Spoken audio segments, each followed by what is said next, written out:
Tão tolo eu era e ignorante, eu era como uma besta diante de ti. Contudo estou continuamente contigo, segurar-te-me pela minha mão direita. Tu me guiarás com teu conselho e depois me receberás na glória. Quem tenho eu no céu senão você? E não há ninguém na terra que eu deseje além de ti. Salmo 73, verso 22 ao 25. Nosso Senhor Jesus foi tentado em todos os pontos como nós, com alguma reserva quase poderíamos dizer o mesmo que Davi. De todos os dignos cuja vida estão extensamente escrita na Sagrada Escritura, Davi possui uma experiência de caráter mais marcante, variado e instrutivo. Em sua história encontramos tentações e complicações de tentações que não podem ser descobertas, pelo menos como um todo, conectados em outros santos dos tempos antigos. Provações que se destacam na vida de outros homens, como colinas isoladas, formam cadeias inteiras de montanhas no caso do filho de Jessé. Davi conhecia as provações de todas as classes e condições dos homens. Os reis têm os seus problemas e Davi usa uma coroa. Os camponeses têm as suas preocupações e Davi cuida do cajado do pastor. O andarilho passa por muitas dificuldades e Davi mora nas cavernas do Engedi. O capitão tem suas dificuldades e Davi achou os filhos de Zeruia muito difíceis para ele. O salmista de Israel foi julgado pelos seus amigos, seu conselheiro Aitofel o abandonou. Aquele que come pão comigo levantou contra mim o calcanhar. Seus piores inimigos eram de sua própria casa, seus filhos foram suas maiores aflições. Aminon desonra, Absalão provoca revolta, Adonias perturba seu leito de morte. As tentações da pobreza e da riqueza, da honra e da reprovação, da saúde e da doença, todas testaram seu poder sobre ele. Ele teve tribulações externas. Não é necessário que eu lembre a você que durante sua longa vida eles vieram de todos os lados. Ele sofreu tentações internas, pois o homem segundo o coração de Deus não apenas sabia o que era ser atacado, mas também ser levado pela tempestade, por paixões ferozes e terríveis. Posso admitir talvez que a provação de Jó foi mais severa do que qualquer outra que caiu sobre Davi, mas ainda assim não sei, possivelmente, o incêndio de Siglag, quando suas esposas foram lavadas cativos e tudo que ele tinha foi consumido, e seus homens lavaram de apredejá-lo, pode ter sido uma provação ainda mais severa do que a de Jó, quando ele se sentou num monturo e se arranhou com um caco de cerâmica. E não tenho certeza, mas acho que aquele triste procissão sobre o riacho Cedron, na vida posterior de Davi, quando seu próprio filho tinha sede do seu próprio sangue, continha uma amargura de Getsemane que dificilmente pode ser encontrada na tribulação que caiu sobre o patriarca de Uz. Jó deve ceder a palma da mão em um aspecto, pois seu cerco não foi para toda a vida, mas apenas um ataque violento e furioso. Davi, no entanto, assim que escapou de uma provação, caiu em outra, assim que emergiu de um período de desânimo e alarme, foi novamente levado às profundezas, e todas as ondas e ondas de Deus rolaram sobre ele. Agora presumo que é por essa causa que os salmos de Davi são tão universalmente o deleite dos cristãos experientes. Qualquer que seja o estado de espírito em que nos encontremos, Davi parece ter descrito nossas emoções, seja elas de êxtase ou de depressão, ao pé da letra. Ele era um mestre competente do coração humano porque foi ensinado na melhor de todas as escolas, a escola da experiência pessoal e sincera. Você descobrirá que à medida que amadurecemos na graça e na idade, amamos mais os salmos. Muitos jovens crentes gostam muito das partes doutrinárias da Escritura e admiram aquela santa curiosidade que os leva a desejar compreender toda a revelação de Deus na doutrina da graça. Os cristãos práticos são muitas vezes, gostam mais de estudar os evangelistas e provérbios, mas acho que os veteranos de cabelos grisalhos, os cristãos extremamente perturbados, aqueles que fizeram negócios em grandes águas, embora amem a doutrina, enquanto se deleitam na prática conforme estabelecida na vida de Cristo, mas de uma forma ou de outra, os salmos do doce cantor de Israel lhe rendem um alimento saboroso como sua alma ama, e eles são obrigados nos salmos a deitar-se em pastos verdes de grama terna. Provavelmente a primeira observação sugerida pela leitura dos salmos será esta: quão variados eles são.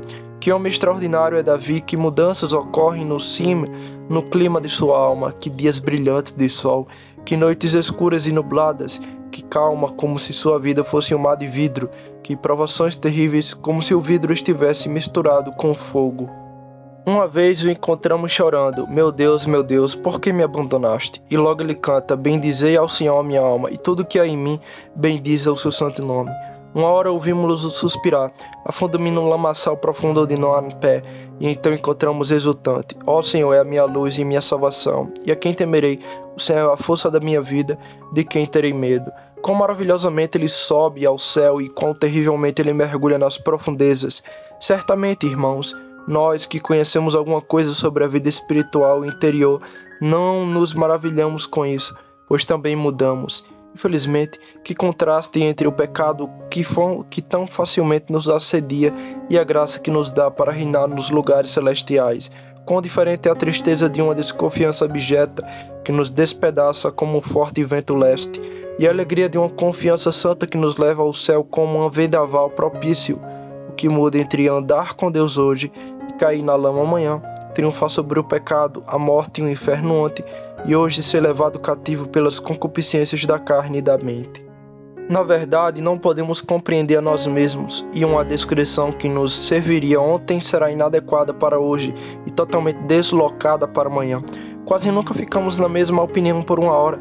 Grande Deus, quão infinitamente glorioso és tu em tua imutabilidade, quando contrastado com tua criatura inconstante, frágil e instável, o homem.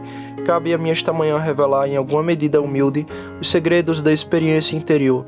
Só posso esperar fazê-lo de uma forma muito superficial, pois sou apenas um jovem e não sou digno de instruir alguns de vocês que foram homens de guerra desde a juventude. No entanto, posso servir os fracos do rebanho se os informar sobre o conflito que deve esperar da carne e confortar seus corações com a antecipação da vitória certa que o Senhor lhes garantiu por meio do Espírito. Ouviremos primeiro as confissões do salmista a respeito da carne, depois as suas expressões a respeito do Espírito e depois a exaltação de sua alma ao olhar tanto para a carne quanto para o Espírito. Ele clama, a quem tenho eu no céu senão a ti? E não há ninguém na terra que eu deseje além de ti. Primeiro devemos ouvir a confissão do salmista sobre a carne.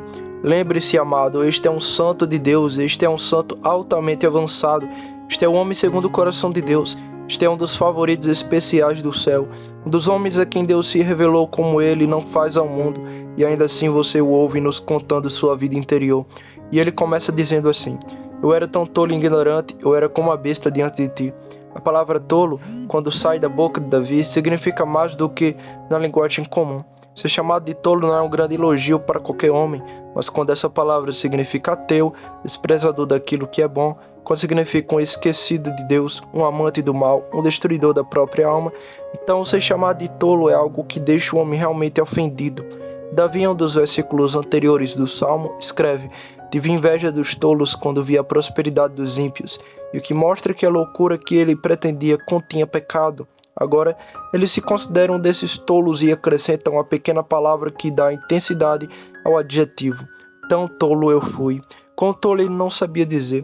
Foi uma loucura pecaminosa, uma loucura que não deveria ser desculpada pela fragilidade, mas condenada por causa de sua perversidade, ignorância intencional. O quê? E nós nos chamamos de sábios? Será que nós, seguidores do humilde Salvador, professamos que alcançamos a perfeição, ou fomos tão castigados que a vara arrancou de nós toda a nossa teimosia? Ah, isso é o orgulho mesmo. Se Davi fosse tolo, que tolos seríamos você e eu, em nossa própria estima, se pudéssemos ver a nós mesmos. Olhe para trás, crente. Pense em você duvidar de Deus quando Ele tem sido tão fiel a você. Pense em seu tolo clamor de não é assim, meu Pai, quando Ele cruzou as mãos em aflição para lhe dar uma bênção maior. Pense, eu digo, nas muitas vezes em que você leu sua providência no escuro, interpretando mal suas dispensações de gemendo. Todas essas coisas estão contra mim, quando todas elas estavam trabalhando juntas para o seu bem. Pense quantas vezes você escolheu o pecado por causa do prazer, quando na verdade esse prazer foi uma raiz de dor e amargura. Quantas vezes você se esqueceu de honrar a Deus quando teve nobres oportunidades de servi-lo.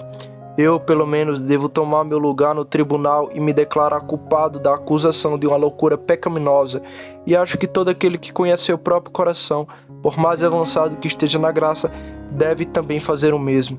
Do presente digo com certeza, sou tão tolo. Além disso, o nosso salmista acrescenta, ignorante, um homem que depois de anos de experiência como Davi ainda disse, Sou ignorante. Deve ter muito humilde, ou então deve haver tal força em sua consciência que ele não poderá resistir à confissão. E de fato, se você lê o Salmo e vê em que erro Davi caiu, o de invejar a prosperidade atual dos ímpios, você pode admitir que ele era realmente ignorante para esquecer o terrível fim daqueles que apenas prosperam. Eles podem ser engordados como bois para o matadouro, mas você e eu temos sido igualmente ignorantes. Dissemos ontem, agora nunca mais duvidarei de Deus, Ele me ajudou neste grande problema e sei que poderei confiar nele, aconteça o que acontecer. Mas esta manhã você acordou com um pensamento desconfiado. Que ignorância é essa? Esqueci a lição que você aprendeu ontem, que você pensará saber de cor, a que você vem tentando há meses resignar-se à vontade de Deus. Ele tirou de você algo muito querido e você desejou dizer: o Senhor deu, o Senhor tirou, bendito seja o nome do Senhor. E você disse isso com um esforço avassalador, mas não pode dizê-lo agora, pois o sentimento destruiu a fé. Você é tão tolo e tão ignorante que se esqueceu de que prometeu aprender e do que pretendia dizer perpetuamente, mas falhou em dizer nesta, talvez a primeira grande provação de sua vida. Alguns homens pensam que depois de terem aprendido meia dúzia de doutrinas, agora sabem de tudo, e algumas outras pessoas que conheço, quando passam por alguns anos de experiência, estabelecem-se como padrões. Ah, amado, quando pensamos que sabemos o que é melhor e imaginamos que nos tornamos sábios, então provaremos nossa loucura. Nossa insolência está gravada em nossa testa e tolo está escrito em letras maiúsculas quando pensamos que somos muito sábios. Ó, as profundezas da sabedoria de Deus! Quem pode compreender o pleno significado das doutrinas da graça? Ó, as profundezas da experiência do crente que ousa proferir que atravessou todos os mares e atravessou todas as montanhas que um crente deve escalar. Se pudéssemos ver a nós mesmos, consideraríamos nosso conhecimento como nada e nossa ignorância como tudo. Estamos no crepúsculo, não chamemos isso de meio-dia. Estamos nas brumas e nos nevoeiros. Não vamos supor que estamos numa atmosfera sem nuvens. Quando pensamos que vamos toda sabedoria, é porque somos cegos. Quando imaginamos que descobrimos tudo, é porque somos ridicularizados pelas ilusões do nosso orgulho e não vemos nada certo ainda. Sei que me dirijo a alguns de vocês que, quando estão sozinhos, silenciosamente envolvidos em meditação, pensam consigo mesmo: bem, se alguma vez existiu um santo tão estúpido como eu, estou muito enganado. Parece que tenho a menor compreensão de qualquer homem. Eu leio as escrituras e às vezes as pego, mas às vezes não consigo nem mesmo acreditar que sejam verdadeiras. Conheço o poder da oração, mas ainda assim há momentos em que não conseguiria orar se minha alma dependesse disso. Só consigo gemer. Na verdade, às vezes se alguma coisa é sentida, é apenas dor descobrir que não consigo sentir. No entanto, tenho sido alimentado pelo ministério, tive muitos problemas e minha comunhão com Cristo. Mas aqui estou eu, sem saber nada, apenas um estudante sentado na série mais baixa, tentando soletrar seu ABC. Tão minucioso tolo que muitas vezes me orgulho de meu conhecimento e condeno meu irmão por ignorância, pois não ver a trave que está em meu próprio olho, tentando tirar o cisco de seu olho. Este é o solículo do seu coração? Eu sei que muitas vezes foi meu. Se for o seu caso, acabamos de entender o significado de Davi quando ele usa esta expressão. Tão tolo fui ignorante. Mas agora vem a palavra culminante que você consideraria muito degradante para Davi. Eu era como um animal diante de ti. Na verdade, o original não contém nenhuma palavra de comparação. Deveria ser traduzido: eu era uma fera diante de ti. Somos informados que a palavra hebraica, estando no plural, lhe dá uma ênfase peculiar, indicando alguma coisa monstruosa ou fera. É a palavra usada por Jó, que é interpretada de Behemoth. Eu era um verdadeiro monstro antes de ti. Não apenas uma besta, mas uma das mais brutais de todas as bestas. Uma das mais teimosas e intratáveis de todas as bestas. Acho que nenhum homem pode ir muito abaixo disso em uma confissão humilde. Esta é uma descrição da natureza humana e do velho homem no santo renovado que não deve ser superada. Até que ponto isso é verdadeiro na sua experiência e na minha? Bem, primeiro acho que muitas vezes fomos levados a nos comparar com bestas por causa de nossa mentalidade mundana. Lá está o porco arrancando raízes na terra. O que ele se importa com as estrelas? E mesmo o corredor da frota, ao cruzar o hidromel, o que sabe sobre os anjos e as harpas do céu? Eduque a besta como você quiser, ela não tem nenhum cuidado além de seu apetite carnal. Oh, quando somos assim, mesmo nós que somos renovados pela graça divina. Nos últimos 6 dias tem sido compre com você de manhã à noite. Você se curvou no altar da família e tentou orar ao entardecer, cuidando de você que o deprimiu a ponto de ser difícil oferecer súplicas verdadeiras. 1000 coisas confundiram. O livro caixa, o diário, essas pedras, aquelas muito trabalhadores a serem cuidados, os empregados da casa distraíram sua mente e o mundo chega até você sem ti. Oh, se eu pudesse conseguir livre-se dessas coisas por um momento. Oh, se eu tivesse asas como a de uma pomba para poder voar e descansar. Mas você não pode, pois a alma está apegada ao pó. Talvez alguém bata na porta justamente quando você quer bater na porta de Deus, e alguém queira ver você quando você queira ver o seu Deus. Você não pode descansar em Jesus como faria. Você é chamado a cuidar de contas, checklists, nota de 5 libras, credores e devedores até que você clame: ó Deus, sou como uma fera diante de ti. Como posso esperar entrar no céu? Você se lembra daquele hino do Dr. Watts, começando com Vem Espírito Santo, pomba celestial? Que começo doce, mas quão tristemente verdadeiros são os versos intermediários. Certamente eles nunca deveriam ser cantados, mas sim suspirados. Querido Senhor, e viveremos sempre nesta pobre taxa de mortalidade. Nosso amor é tão fraco, tão frio por ti, e o teu por nós é tão grande. O que é isso senão a mesma confissão em palavras diferentes?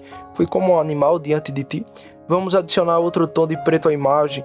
Muitas vezes podemos nos comparar a bestas por nossa falta de qualquer emoção em relação às coisas celestiais.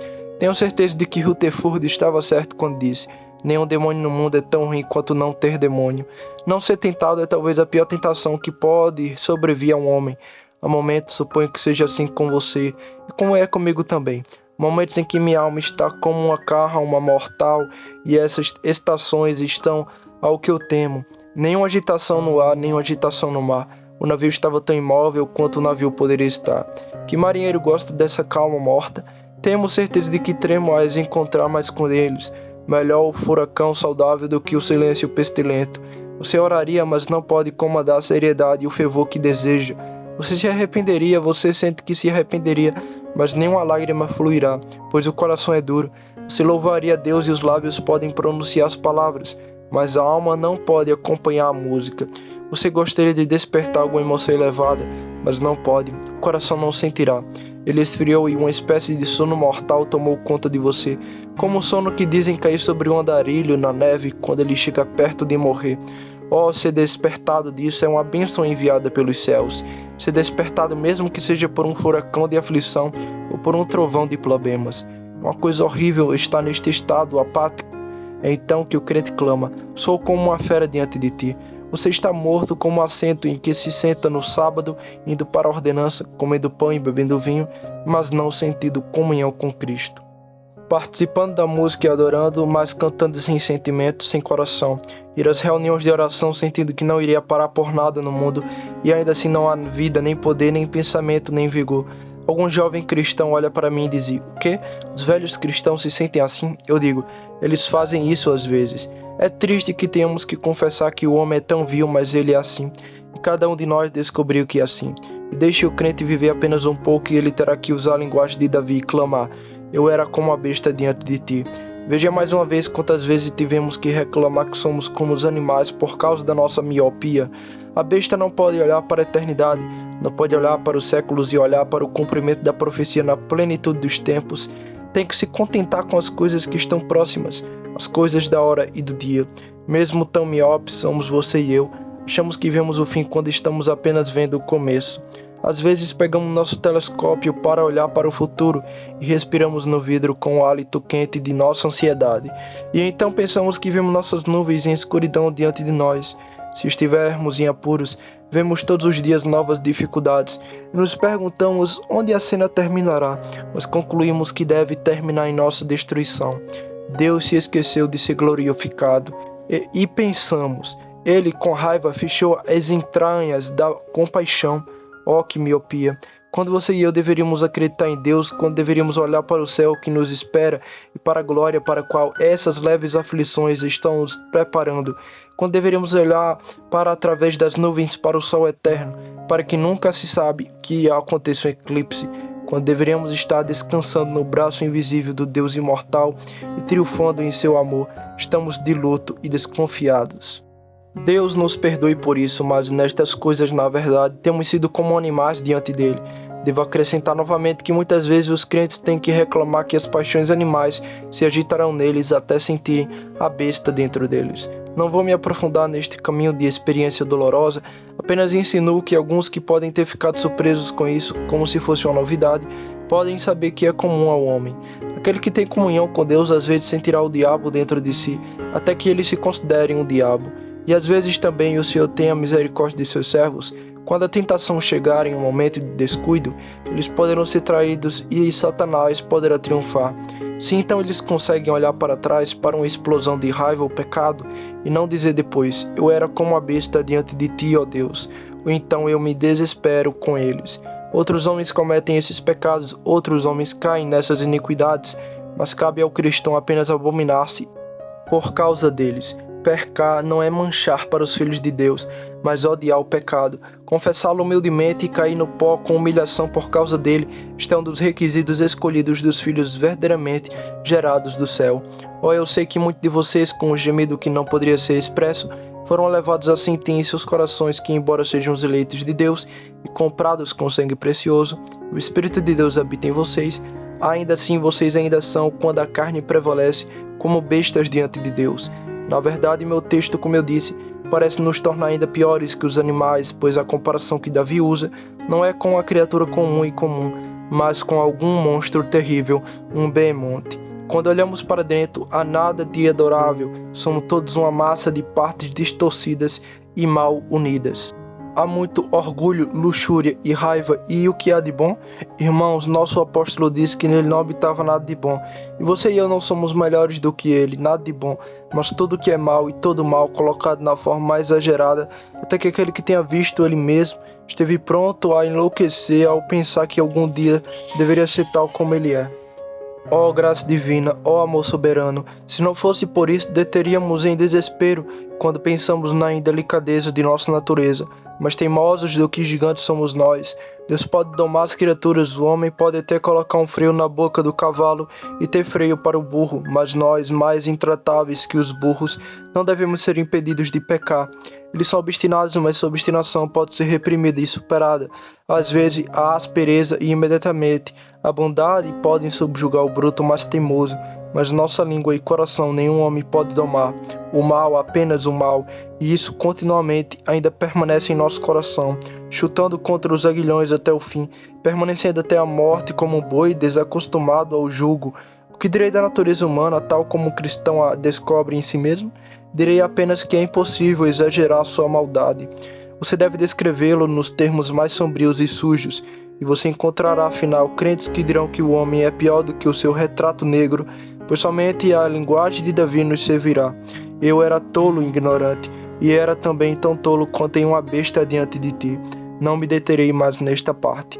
Na verdade, só trouxe isso à tona porque sei que há muitos jovens cristãos que ficaram terrivelmente alarmados quando descobrem o que são por natureza e que de fato partem de uma teoria errada, supondo que a graça de Deus vem para tornar o velho Adão um novo homem. Considerando que a graça de Deus não muda a nossa velha natureza, ela nos dá uma nova natureza que subjuga a velha, mas a velha natureza ainda está lá. O velho Adão é o velho Adão mesmo, quando o novo Adão está no coração. A carne é má não diluída, tanto quanto antes de Cristo entrar na alma. Portanto, a graça luta com a carne, o bem luta com o mal, e a vida do crente se torna uma batalha constante e perpétua, um princípio lutando contra o outro, até que a graça finalmente obtenha a vitória e o santo seja depois recebido para a glória. Segundo ponto, iremos agora nos voltar para as fiéis expressões do Espírito e Deus nos ajude enquanto as ampliamos. Como mudou o idioma agora? Nada da besta aqui, mas sim o Espírito parece se tornar angelical e tomar emprestadas as harpas do céu. Ouça sua primeira palavra doce como música, no entanto, como se apesar de tudo nenhum átomo a menos fosse verdadeiro e certo, que Davi foi salvo e aceito, e que as bênçãos das quais ele está prestes a falar fosse sua por um vínculo perfeito. No entanto, estou continuamente contigo. Aqui está a consideração divina. Totalmente consciente de sua própria situação perdida e do engano e vileza de sua natureza, ainda assim por uma gloriosa explosão de fé, ele diz: No entanto, estou continuamente contigo. Não vão pregar sobre isso, mas apesar deixarei você pensar sobre isso, que cada um só egoico. Eu hoje, um pecador negro e detestável, estou, no entanto, se acredito em Jesus, continuamente com Deus, continuamente em sua mente, Ele está sempre pensando em mim para o meu bem, continuamente diante de seus olhos, os olhos do Senhor nunca dormem, mas estão perpetuamente zelados pelo meu bem, continuamente em suas mãos para que ninguém seja capaz de me arrancar dali, até que a própria onipotência seja superada, continuamente em seu coração gravado ali, usado ali como um memorial, assim como o sumo sacerdote usava os nomes das 12 tribos em seu coração para sempre. A alma aprovada e aflita, irritada com a tempestade interior, olha para a calma interior. No entanto, diga isso em seu coração: estou continuamente contigo. Você sempre pensa em mim, ó Deus. As entranhas do teu amor anseiam continuamente por mim. Você está sempre fazendo a providência trabalhar para o meu bem. Você nunca me arranca do seu coração. Você me colocou como um zelo em seu braço. Seu amor é forte como a morte. Muitas águas não podem apagá-lo. Sua afeição é quente como brasa de zimbo. E ainda assim, é verdade que sou como uma besta diante de você. Quando olha para mim, não pode ver nada em mim além de Cristo, a não ser que é degradado e semelhante a uma besta. Graça surpreendente. Você me vê em Cristo. E embora em mim mesmo seja abominável, você me vê vestido as vestes de Cristo, lavado em seu sangue, eu permaneço, com as vestes do Salvador no santo como santo, e estou assim continuamente a teu favor, continuamente contigo. Oh, é a fé de uma criança, uma fé infantil, ser capaz de dizer, estou com Deus, quando tenho a luz de seu favor brilhando sobre mim, mas quando vejo a escuridão do meu coração, ainda acreditar que estou continuamente com Ele. Esta é a fé de um homem, e se eu disser, irmãos, a fé de um gigante? É tão fácil quando você tem muitas graças e muitas virtudes dizer, Cristo pode me salvar. Sim, mas quando suas loucuras o encaram, quando seus pecados o repreendem, ainda dizer, lava-me e ficarei mais branco que a neve, purifica-me com isopor e ficarei limpo. Isso é realmente fé. Bendita fé é aquela que não fecha os olhos à doença, mas vendo-a e conhecendo todo o seu veneno e poder mortal, ainda confia ao bálsamo de Gileade e acredita que pode curar. Mas você notará a seguir que nosso salmista não se contenta em reiniciar a consideração divina. Ele continua falando de sua ajuda divina e operação graciosa. Tu me seguras pela mão direita. Aqui está um reconhecimento do passado. Sou negro e cheio de pecado e traição. Por que não cai mais? Porque tua mão me sustentou. Ó Deus, se tu não tivesse guardado os teus santos, eles teriam sido os mais vis dos transgressores. Ó, o que qualquer um de nós teria sido, embora possamos ser como a estrela agora, se não fosse pela destra de Deus? O que teríamos sido se não manchas pretas para sempre, se Deus nos tivesse deixado? Olhe para trás, amado, para as tentações das quais você foi libertado, as provações das quais você escapou. A que você deve tudo isso? Ora, ao fato de que ele segurou você pela sua mão direita e está segurando você pela sua mão direita agora, deixe o presente ser um tema de gratidão. A esta hora seus pés estão quase no chão, mas não completamente, pois ele os segura. Neste momento você está pronto para dizer, o Senhor me esqueceu completamente de mim. Deus não terá mais misericórdia, mas Ele tem um controle sobre você tão firme hoje como sempre teve. Oh, que alegria sentir que Deus nos segura firmemente. Se apenas sentirmos que o segurarmos, então nossa mão poderá falhar, mas se Ele nos segurar, então nem a morte nem o inferno jamais triunfarão para nos derrubar. E isso é verdade para o futuro. Ele nos segurará com sua mão direita. Se cremos em Cristo hoje, certamente seremos guardados até que vejamos a face de Cristo na glória eterna. Aqui estou eu, apenas um jovem recém-chegado à batalha. E pode haver muitos anos de guerras e lutas para mim, mas sei que Ele é capaz de manter aquilo que lhe confiei até aquele dia. Aqui estão alguns de vocês cujos cabelos ficaram grisalhos com muitos anos de provação no deserto. O que vocês dizem? Deus se esqueceu de vocês? Veteranos do exército de Deus, Ele os abandonou? Ele abandonou alguns de vocês no momento de provação? Não. Então vamos juntos, jovens e velhos, bendizer seu nome, para que Ele nos segure com sua mão direita. Mas e depois? Não devemos demorar muito em nenhuma frase. Nosso salmista continuou falando sobre a orientação divina. Tu me guiarás com teu conselho, disse ele. Eu sou um tolo, certamente escolherei o caminho errado. Sou ignorante e nem sei o caminho certo. Eu sou uma besta e meus instintos bestiais constantemente me desencaminharão. Mas tu me guiarás pelo teu conselho. Vejam, irmãos, como se lança sobre seu Deus. ele não terá nada a ver consigo mesmo. Tu o farás, essa é a sua confiança. Ele está completamente desabituado de olhar para dentro. Ele se lança totalmente sobre seu Deus. Tu me guiarás com teu conselho. Esse conselho que sigo significa primeiro os decretos de Deus. Aquele que formou no ventre, ele me guiará ao túmulo. Todos os meus tempos serão sempre ordenados por seu sábio decreto. Grandiosamente ele ordenou cada passo do nosso caminho desde este momento até chegarmos ao céu. Graciosamente ele ordenou cada tentação e provação. Nem uma única flecha pode acertar, até que o Deus do amor ache adequado. Afinal, farei o que ele decreta, não terei nada além do que ele ordena, não sofrerei nada além do que ele acha adequado, não farei nada sem sua permissão ou ajuda. Devo prevalecer, pois assim seu conselho vai visar levar seus muitos filhos à glória. Tu me guiarás pelo teu conselho. Muitas pessoas não gostam da predestinação, mas acho que quando foram jogadas contra uma rocha em algum dia escuro e turbulento, ficarão felizes em se apegar a esta verdade. Irmãos, agradeço a Deus por saber que há tanto no decreto de Deus para um grão de poeira que machuca meus olhos quanto há uma nuvem na tempestade. A palha da mão do joeirador é conduzida como a estrela de um curso. No grande e no pequeno, Jeová reina. De pé na carruagem da providência, ele segura as rédeas, e quando os corceiros parecem estar descontrolados e não conhecem freio, ele os guia de acordo com sua vontade.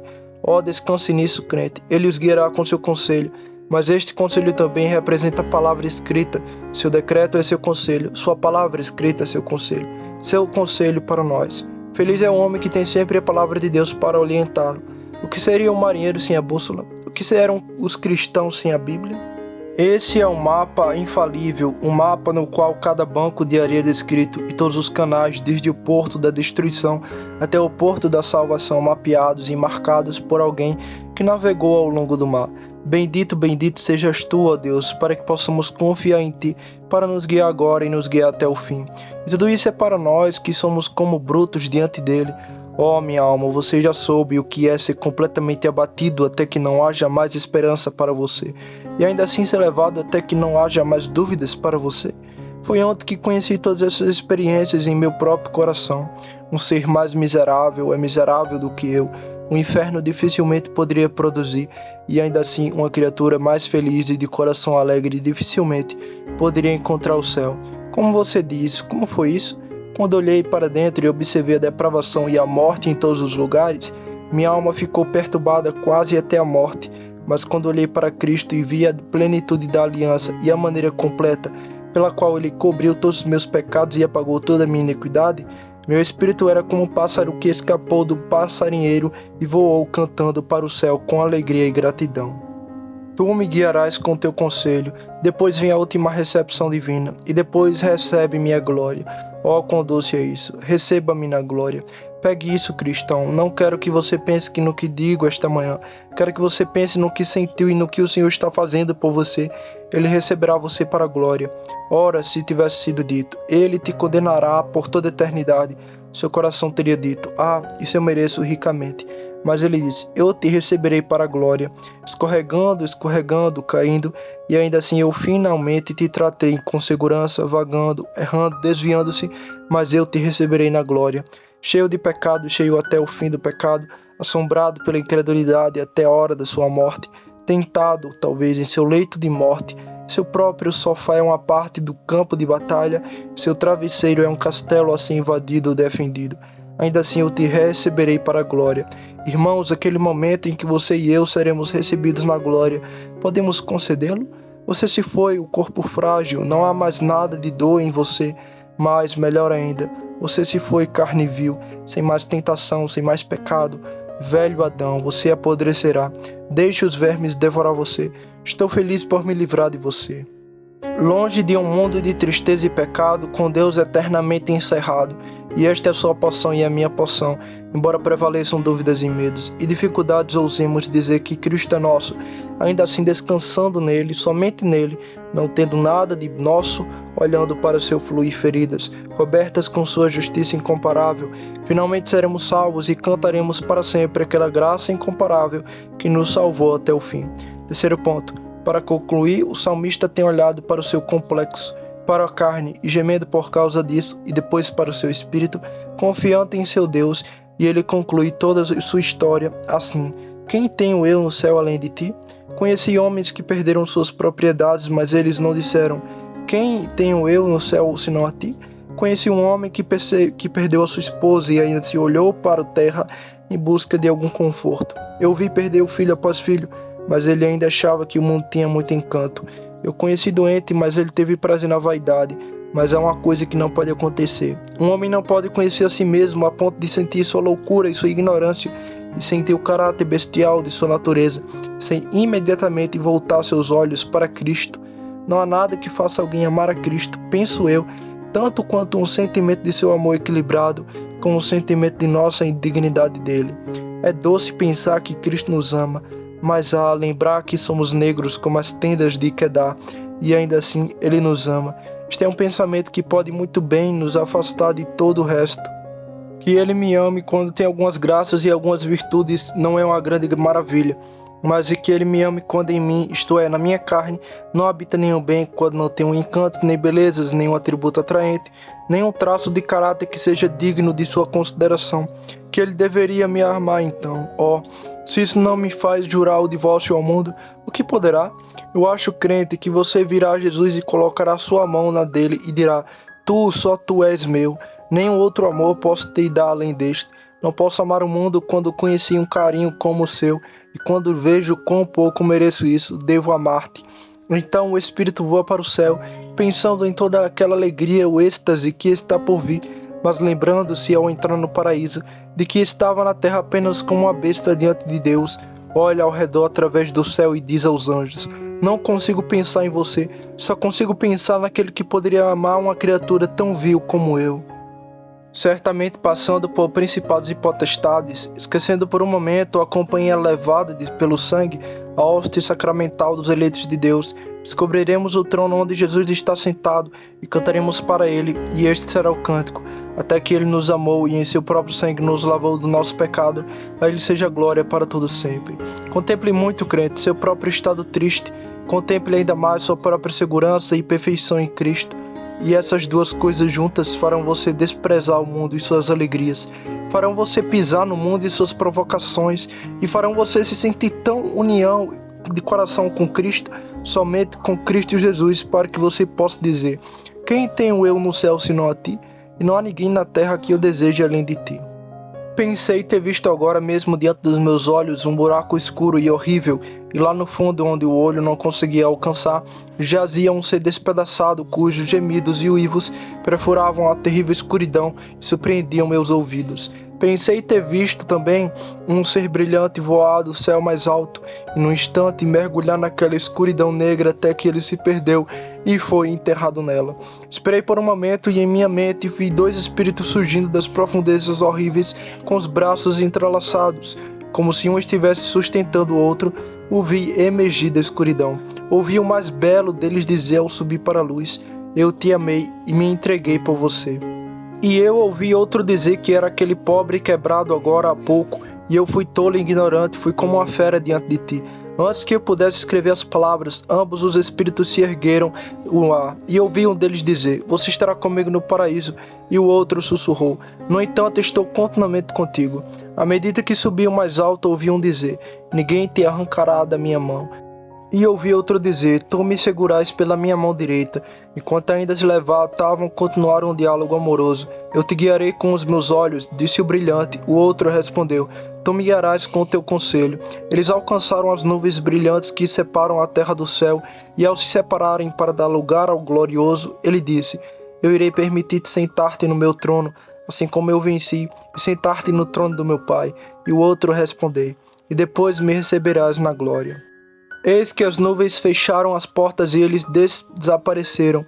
Pensei novamente que eles se abriram e vi aqueles dois espíritos elevando-se além das estrelas, do sol e da lua, bem além dos principados e potestades, além dos querubins e serafins, bem além de todo nome que é nomeado, até que naquele inefável brilho, escuridão com luz insuportável, a terrível glória da divindade que os olhos não podem ver, ambos os espíritos foram perdidos, e veio o som de alegres aleluias do espírito que estão diante do trono. Que seja sua e minha sorte sermos educados assim, pois estamos assim caídos.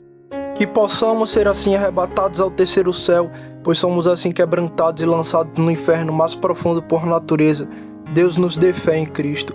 Fé em Cristo, esse é o elo, o vínculo. Crê no Senhor Jesus Cristo e serás salvo. Senhor, eu creio, ajude minha incredulidade. Amém.